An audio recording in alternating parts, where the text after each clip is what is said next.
This program is proudly brought to you by Telecom Limited and Daytech.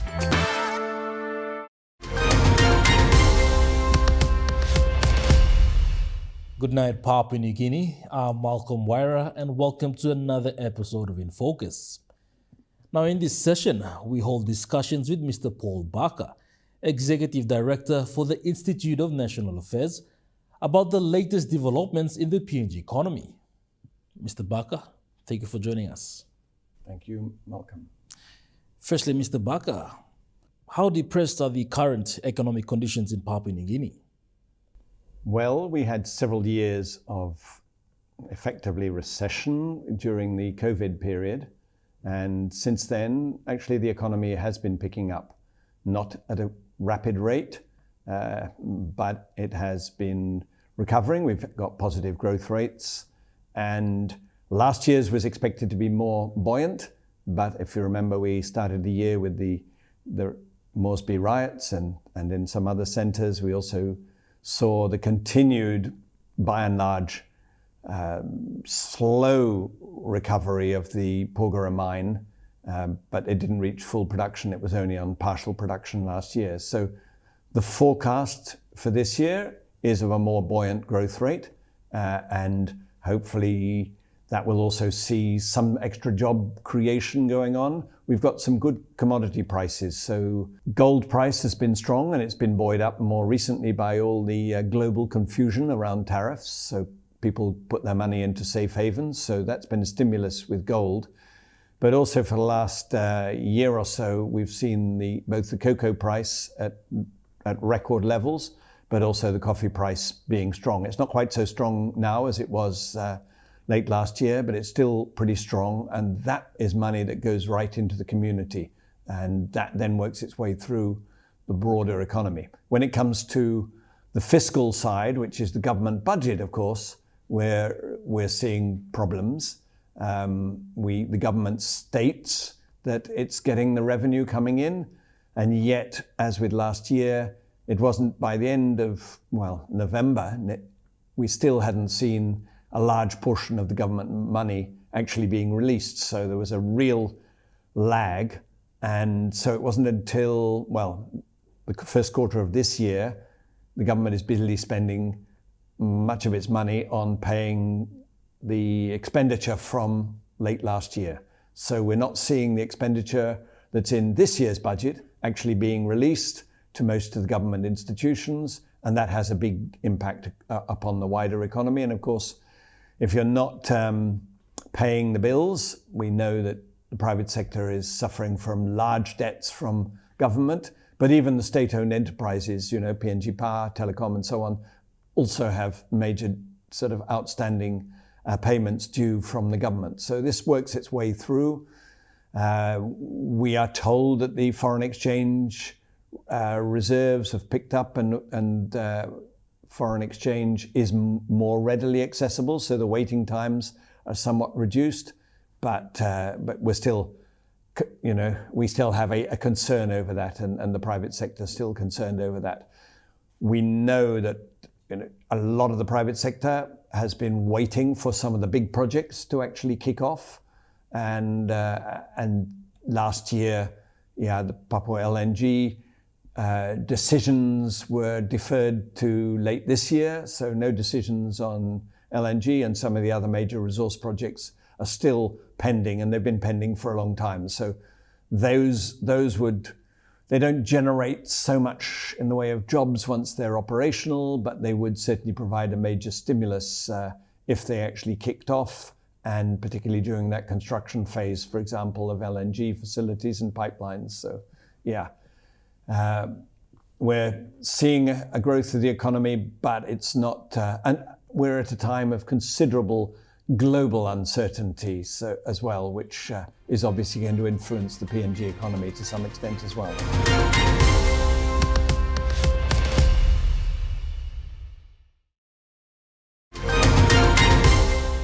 Welcome back. You're watching Infocus.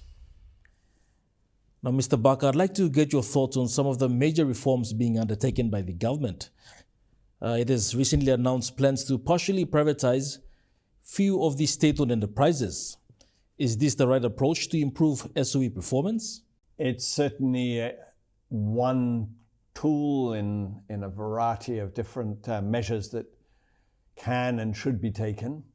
If you recall, in the beginning of the 2000s, Sumakeri Maratha pushed through a privatization program. And at the time he said it wasn't because he had a great belief in privatization per se, but he said, if our state-owned enterprises are going to perform so poorly, we need to look at other measures. And as he said, if we can't resist the temptation of appointing our own wantoks or cronies to the boards and even to management of these enterprises, it's better that they are taken out of our hands and entrusted with the private sector, which is driven by a profit motive, but has to account for itself to its shareholders and comply with the Company Act in terms of accountability and so on. So, yes, it is one means. You can have the full privatization, or, as occurred with BSP, or what was then PNG back in the early 2000s. And as an organization that was virtually, or in effect, just about bankrupt at the time, with its heavy debts and so on. Several of the state-owned enterprises are performing very poorly now. They have a lack of capitalization. They have major debts, both to suppliers of, for example, energy for PNG Power from private providers, but also from other suppliers. They have major debts, but they also have major, there were businesses that owe them a lot of money, or entities that owe them a lot of money, including the government of Papua New Guinea, which has large debts to both PNG Power, to Telecom and other entities. So ensuring that there's more capital that goes into these entities would be very valuable, and having independently appointed board members that are put in from the private sector would be valuable.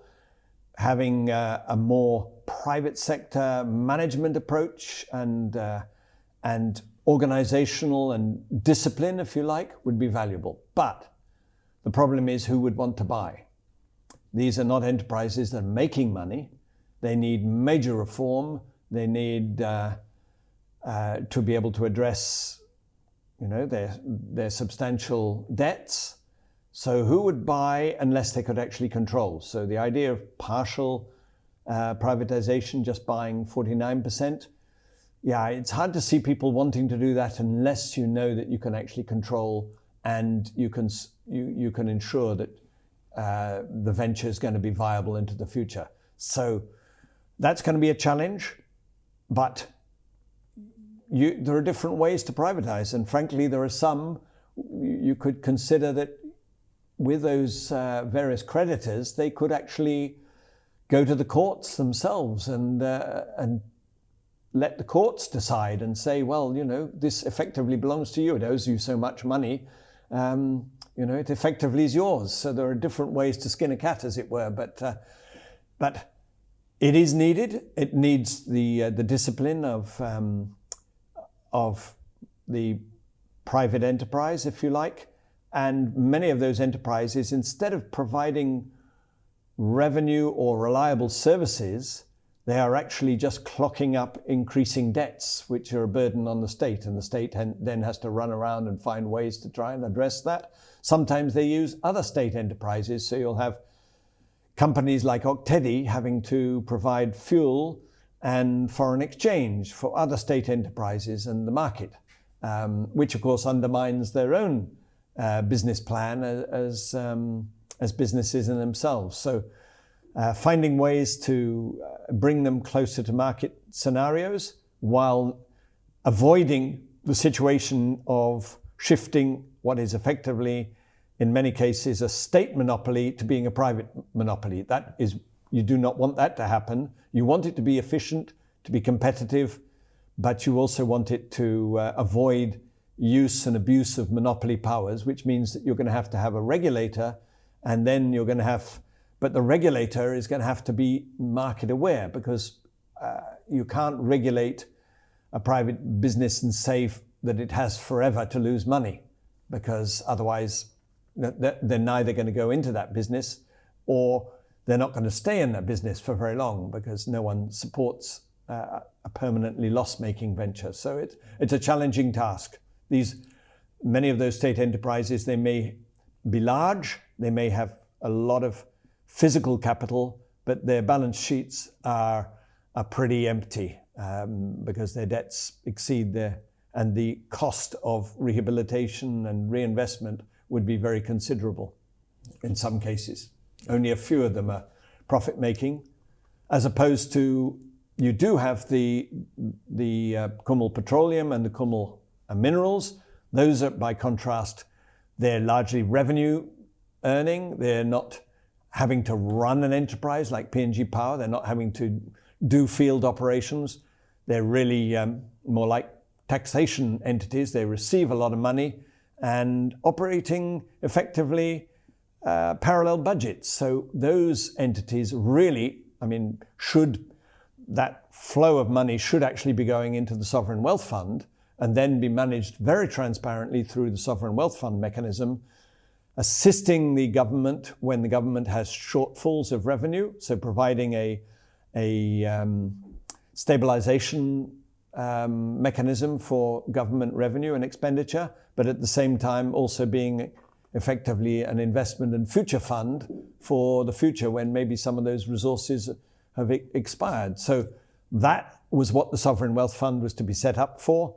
But instead of operating it, we've actually been tucking the money into a much less transparent set of state-owned enterprises, notably Kumul Petroleum and Kumul Minerals. So you have that strange scenario. You've got a series of state-owned enterprises under Kumul consolidated holdings, only a few of which are making money, many of which are, technically insolvent, you could say, but performing important functions, delivering essential utilities. And then you've got these other ones which are making a lot of money, even while the government itself is having budget deficits. So ask me, is that a logical thing? Doesn't seem a logical situation. And the Sovereign Wealth Fund was designed to handle that.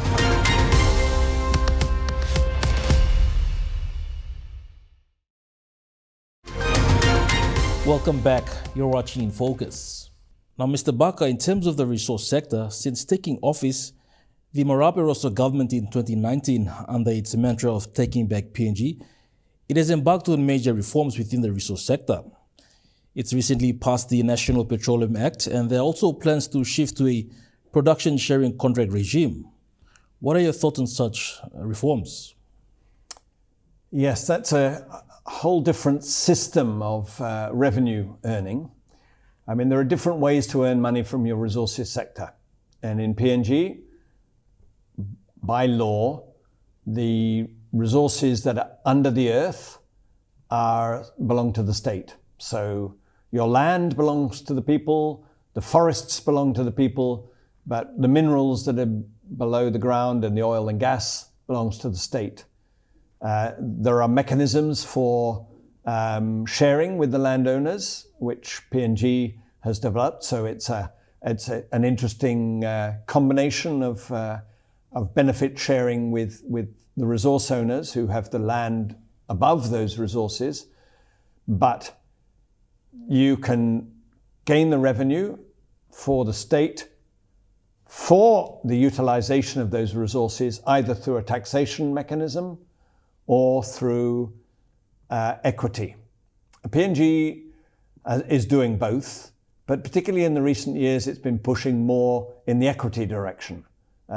Sometimes it's pushing in both directions, and the resource companies don't like that very much because they say, look, we are taking a lot of risk, we're providing a lot of the capital, and we're investing in these projects, but and you're wanting to get capital, you're wanting equity for free up front, and yet you're not wanting to pay for that equity up front. So by and large, when we had the oil, yes, we were getting the equity, but then we were paying for it subsequently.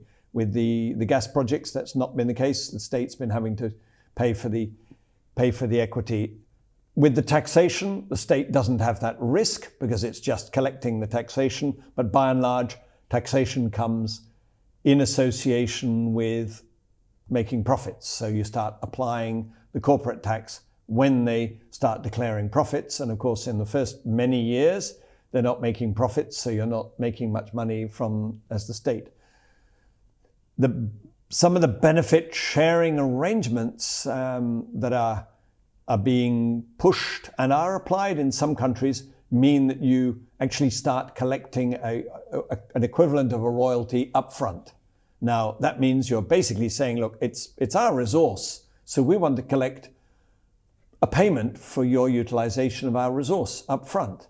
If you buy my goods, you can't pay later when you've paid off your debts. You actually have to pay for those goods up front. The companies don't like that very much because they say, but it's costing us a lot of money to drill holes and to develop the mine or the oil wells and gas fields and so on, and put in all the LNG facilities. So they don't want to have to do that.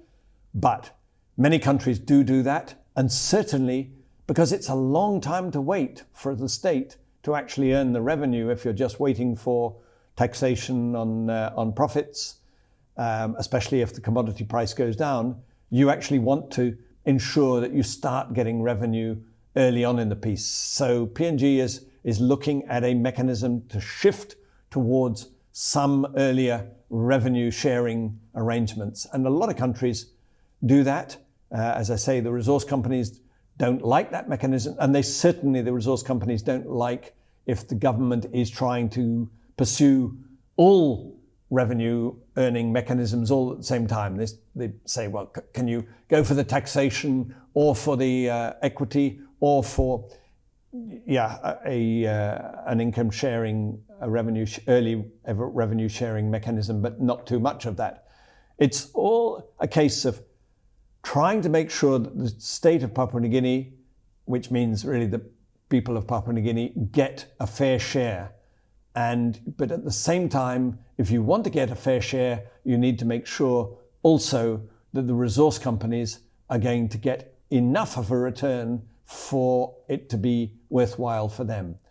It's very difficult for the government really to know what's going to be the profitable level because, they haven't got much skin in the game. They're not, they don't really know the bottom line. And when it comes to negotiations, governments tend to lose out in negotiations. Countries like Norway avoid doing any negotiations with companies. They just set, these are the conditions. They try to make sure that those are suitable market conditions, but give the country a good return. And then they let the companies just say, okay, we are agreeable with that. And they come on board, and then they don't have to do too much negotiation because the companies understand better what their costs are. And they have a team of economists and accountants and lawyers, and they can negotiate pretty well from a strong knowledge base. So the state needs to avoid doing too much in the way of negotiation, make sure that it's got very good market information, and then make sure that it provides a set of investment conditions that are linked in with the taxation legislation and obviously the Oil and Gas Acts and the Petroleum and the Minerals Act, Mining Act. But it's got to be such that it's going to be attractive for the companies, but also give a good revenue to the state. If they push too far and ask too much, well, you're going to see a situation where no one does exploration because it's no point in doing exploration if you're not actually going to be able to get a return subsequently through development or through selling the exploration rights then onto a bigger company. And there's no point the state allowing resource companies to extract and potentially cause social and environmental damage if you're not actually getting a return or able to afford the cost of minimizing that the negative aspect. So it's a case of balance, which means that the government needs to be very well informed, needs to be consulting actively with the companies themselves, not necessarily just accepting everything the companies say because they've got a vested interest, but also not trying to push beyond what is realistic. Otherwise, they'll end up without any resource. And the fact is, PNG has a lot of natural resources. These are in demand. Gas, not so much oil. Some oil, maybe offshore, but gas. Certainly some of the minerals like gold, but also some of the minerals that are crucial for the energy transition, which include copper, nickel. Don't know that we have lithium, but we have, or you have potentially lithium, depending on some processing operations around. But cobalt, several other minerals. These are in hot demand as we transition from the old hydrocarbon energy sources to the new so-called greener energy sources. But again, you need to make sure that you're not pushing too hard, and that you are. So PNG has those resources. It is not at the top of the list of countries where the mining companies are wanting to go, because there are other countries which have more attractive investment conditions for both exploration and development, and partly because they can see some of the risks as well. Reducing risks is really important. So, you've seen the risks, obviously the Bougainville scenario back in 1989, but also disruption at Porgera, and the long lead-in time for some of the other major resource projects is something that obviously causes concern. So you got to balance it. You don't want to give away too much, otherwise you're selling the country's resources cheap, but you don't want to ask too much, in which case, if you're wanting an extractive industry, you're not going to get it. So it's a case of balance, which means you've got to be really well informed, which means you've got to dialogue, but also you have to have independent access to information on what the investment conditions are in other countries. You need to know what they're offering to be able to be competitive in what you are demanding. So, but one has to be careful just imposing new legislation if you haven't properly consulted, and if you risk killing the baby with the bathwater, as it were, or washing it down with the bathwater. Mr. Paul Barker, thank you for joining us. Thank you, Malcolm. Well, viewers, that ends this episode of Infocus. Do join us again next week, Monday, on our regular time slot of 7 p.m. Till then, bye for now.